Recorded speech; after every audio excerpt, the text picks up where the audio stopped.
Welcome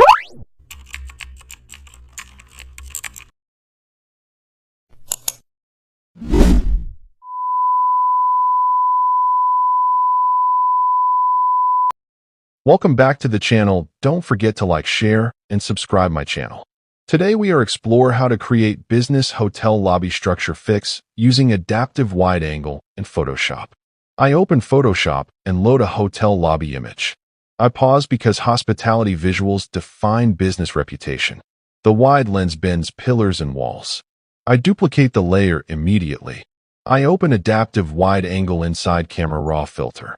I draw constraint lines along the pillars and ceiling edges. I pause to feel the symmetry returning. I zoom in and inspect reception desks and logos. I fine-tune until everything feels straight and welcoming. I zoom out and sense luxury and order. Now I add business hospitality text carefully aligned. The final design feels